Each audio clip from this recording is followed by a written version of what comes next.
Sasaklolo na ang Maynilad para tugunan ang kakulangan sa supply ng Manila Water. Sapul sa water shortage, pati isang paaralan na posible na raw magsuspende ng klase. Saksi si Leia Alves.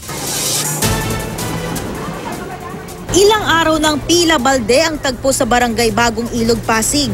Kaya lalong mainit yung mga ulo ng mga tao dito, walang pangsaing, walang pampaligo. Kaya pagdating ng magrarasyong fire truck,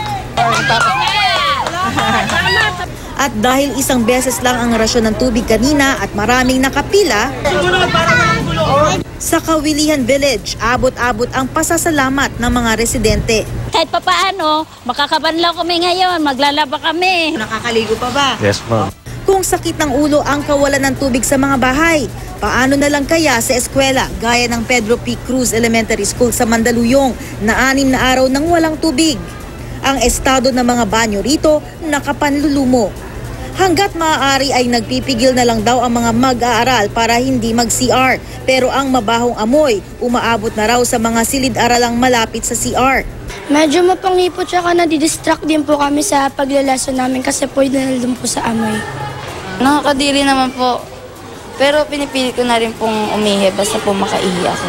Sa sementeryo pa raw sila nag-iigip pero hindi rin yun sapat para sa 3,000 estudyante at may 100 guro at staff. Kahit ang Manila Water, hindi masabi kung kailan maiibsan ang sitwasyon sa kakulangan ng supply ng tubig. Sa ngayon, kulang ang sinusupply na tubig ng Manila Water ng 140 million liters. Ayon sa Manila Water, hindi raw sana ganito kalala ang sitwasyon kung natapos lang sa oras ang itinatayong Cardona Water Treatment Plant sa Rizal. Nakaya sanang mag-supply ng 100 million liters ng tubig kada araw. We were hoping it be finished by December. Kaya lang ang nangyari, our contractor had a number of technical issues. It was, I would say, an inadequate design. Ang Maynilad na nagsusupply ng tubig sa kanlurang Metro Manila, walang problema sa supply.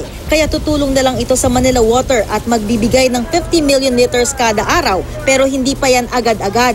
Wino-work out na rin po ng aming technical teams together with yung technical teams ng Manila Water kung ano pa po yung mga additional infrastructure yun na mabilisan pong isasagawa katulad po ng mga tinatawag na short pipe laying. Ako si Leia Alves, ang inyong saksi.